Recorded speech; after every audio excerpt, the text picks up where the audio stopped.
मुख्यमंत्री योगी आदित्यनाथ रैली को संबोधित कर रहे हैं, क्या कुछ कह रहे हैं, सुन लेते हैं।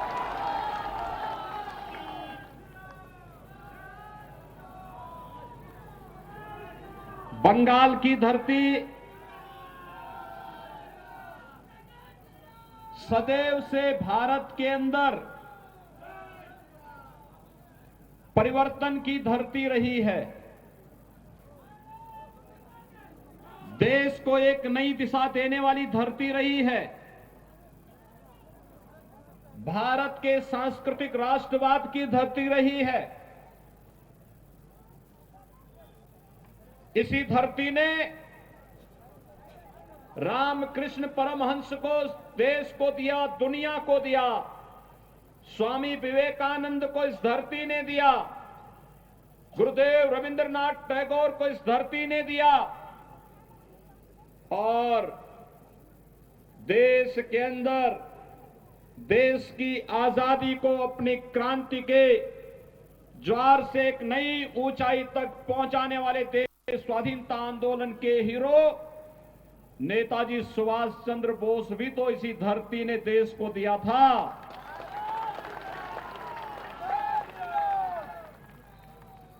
भारतीय जनसंघ के संस्थापक अध्यक्ष डॉक्टर श्यामा प्रसाद मुखर्जी भी बंगाल की ही धरती में पैदा हुए थे। भाइयों बहनों, महान वैज्ञानिक जगदीश चंद्र बसु की धरती भी बंगाल ही है। और भारत के अंदर अनेक आध्यात्मिक और सांस्कृतिक आंदोलन की गवाह बनी ये बंगाल की धरती।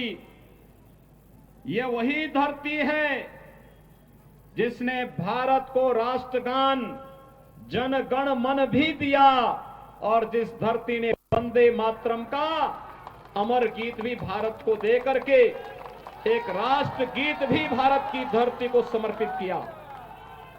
और इसलिए मैं बंगाल की धरती को कोटि कोटि नमन करता हूं। भाइयों बहनों, मैं आपके उत्साह का अभिनंदन करता हूं और मैं आपकी पीड़ा को भी जानता हूं। लेकिन ये पीड़ा ज्यादा दिन तक अब नहीं रहने वाली है। इसी का समाधान करने के लिए भारतीय जनता पार्टी आपके पास आई है और आपसे कहने के लिए आई है।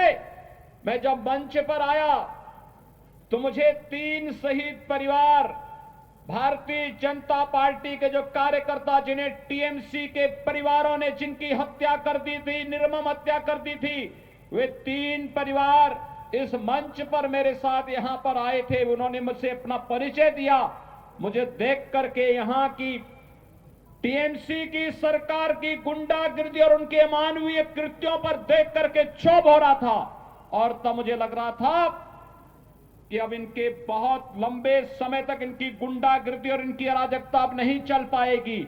मात्र 45 दिन बाकी हैं। 2 मई के बाद टीएमसी की सरकार की विदाई सुनिश्चित है।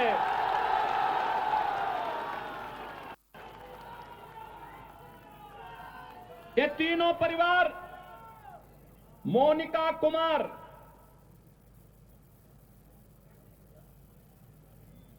हरिराम महतो और कमीली टुडू,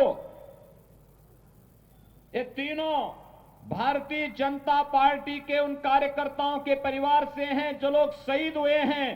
यहां की अराजकता के खिलाफ लड़ते लड़ते जिन्होंने शहादत पाई है, भारतीय जनता पार्टी के उन कार्यकर्ताओं के परिवारों से हैं। आप देख रहे होंगे मोनिका कुमार क्या उम्र है, इस उम्र में उसे विधवा बना दिया गया। ये टीएमसी के गुंडे एक कानून को नहीं मानते। और याद करना, 2 मई के बाद जब भारतीय जनता पार्टी की सरकार आएगी तो इन गुंडों को चुन चुन करके सजा दिलवाई जाएगी।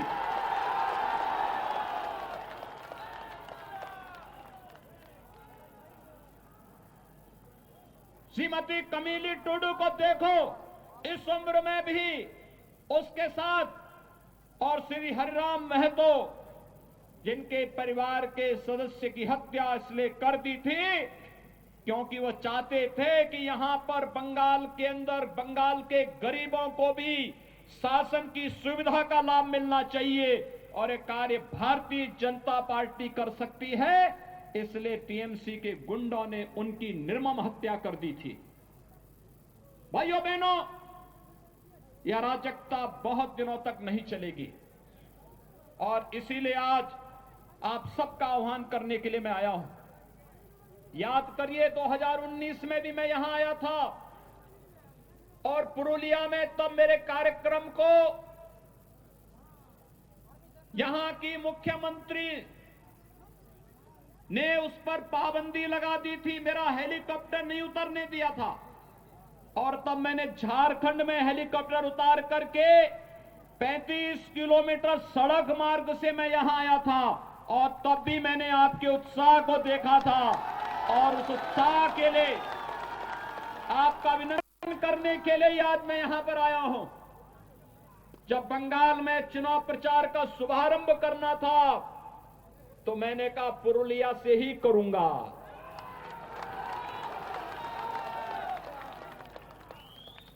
पुरुलिया से ही इसकी शुरुआत करूंगा। लेकिन मैं आज भी जब आया मैं देख रहा था अभी भी सत्ता का दुरुपयोग रुक नहीं रहा है। मैं देख रहा था जगह जगह से हेलीकॉप्टर से मैं देख रहा था जगह जगह भारतीय जनता पार्टी के कार्यकर्ताओं को और जनता जनार्दन को इस सभा में आने से रोका जा रहा था।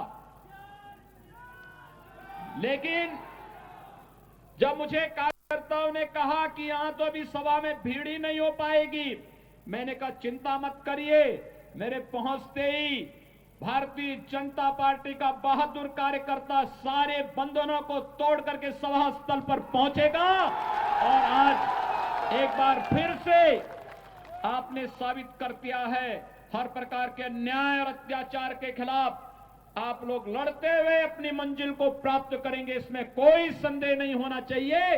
और आज ये सभा उस रूप में यहां पर प्रारंभ हो रही है। बंगाल के पुरुलिया में है इस वक्त मुख्यमंत्री योगी आदित्यनाथ और वहां से वो अपनी हुंकार भर रहे हैं। उन्होंने बताया कि टीएमसी के गुंडे कार्यकर्ताओं को आने नहीं दे रहे थे, लेकिन फिर भी कार्यकर्ता यहां पर भारी संख्या में मौजूद हैं।